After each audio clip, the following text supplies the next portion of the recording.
नशे की महामारी से जूझ रहे पंजाब के लिए मुख्यमंत्री भगवंत मान ने एक गेम चेंजर रणनीति का ऐलान किया है।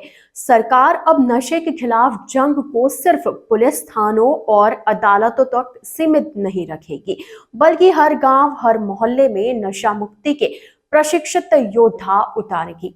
देश की पहली leadership in mental health fellowship के जरिए पंजाब 35 ऐसे युवा पेशेवर तैयार करेगा जो नशे की लत से पीड़ित लोगों को बचाने और समाज को जागरूक करने का काम करेंगे। Tata institute of social sciences Mumbai के साथ मिलकर तैयार की गई यह योजना युद्ध नशे विरुद्ध अभियान का सबसे बड़ा हथियार साबित होगी। यह महज एक प्रशिक्षण कार्यक्रम नहीं, बल्कि नशा मुक्त पंजाब बनाने की दिशा में एक क्रांतिकारी कदम है। पंजाब सरकार की यह रणनीति बिल्कुल स्पष्ट है।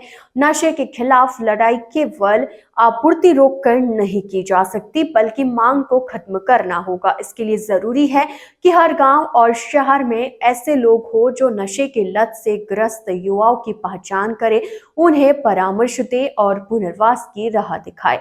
युद्ध नशे विरुद्ध अभियान के तहत शुरू की गई यह 2 साल की फेलोशिप इसी दिशा में एक ठोस कदम है। Doctor B R. Ambedkar state institute of medical sciences Mohali से संचालित इस कार्यक्रम में चुने गए 35 फेलो को नशे की रोकथाम, उपचार और पुनर्वास के हर पहलू में व्यवहारिक प्रशिक्षण दिया जाएगा। वे सिर्फ किताबी ज्ञान नहीं, बल्कि जमीन पर काम करना सीखेंगे। इस फेलोशिप का सबसे अनोखा पहलू यह है कि यह नशे की समस्या को जड़ से पकड़ने की कोशिश है।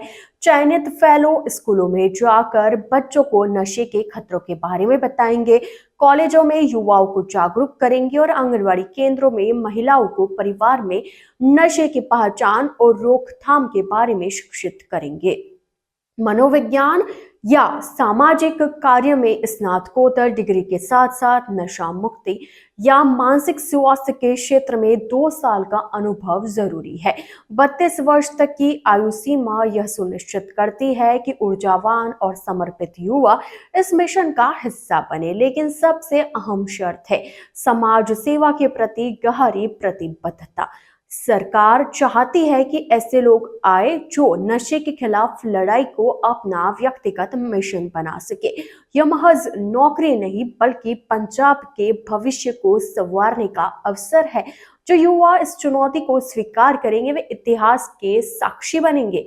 भगवंत मान सरकार का नशा मुक्ति का विजन बिल्कुल साफ है। केवल कड़े कानून बनाने से नशा नहीं रुकेगा, बल्कि समाज को जागरूक और सशक्त बनना होगा।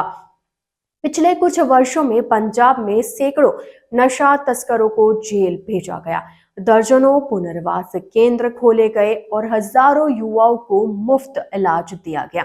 लेकिन सरकार जानती है कि यह काफी नहीं। अब जरूरत है एक ऐसी सेना की जो गांव-गांव, घर-घर जाकर नशे के खिलाफ जागरूकता फैलाए। इस फेलोशिप के जरिए तैयार होने वाले 35 फेलो यही काम करेंगे।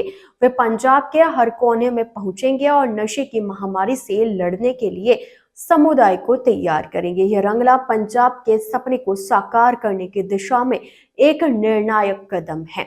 नशा मुक्ति के क्षेत्र में काम करने वाले विशेषज्ञों और सामाजिक कार्यकर्ताओं ने इस पहल की जमकर तारीफ की है।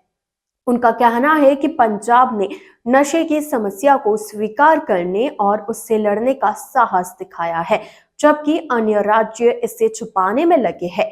यह फेलोशिप सिर्फ पंजाब के लिए नहीं, बल्कि पूरे देश के लिए एक उदाहरण है। भगवंत मान सरकार का संदेश बिल्कुल साफ है। नशा पंजाब की किस्मत नहीं, बल्कि एक चुनौती है जिसे हराया जा सकता है। और यह लड़ाई केवल सरकार नहीं, बल्कि हर पंजाबी को मिलकर लड़नी होगी। आने वाले वर्षों में जब पंजाब नशा मुक्त होगा, तो इस फेलोशिप का नाम सुनहरे अक्षरों में लिखा जाएगा। 35 युवा फेलो जो आज प्रशिक्षण लेंगे, वे कल हजारों परिवारों को तबाही से बचाएंगे और परसों एक स्वस्थ समृद्ध पंजाब की नींव रखेंगे। मुख्यमंत्री भगवंत मान का यह मास्टर स्ट्रोक नशे से लड़ने के लिए सिर्फ पुलिस नहीं बल्कि समाज को हथियार बनाना, यही वो रास्ता है जो पंजाब को वाकई रंगला बना सकता है। यह सिर्फ एक सरकारी योजना नहीं बल्कि पंजाब की नई सुबह का ऐलान है। युद्ध नशे के विरुद्ध अब केवल एक नारा नहीं बल्कि जमीन पर उतरने वाली हकीकत बन गया है।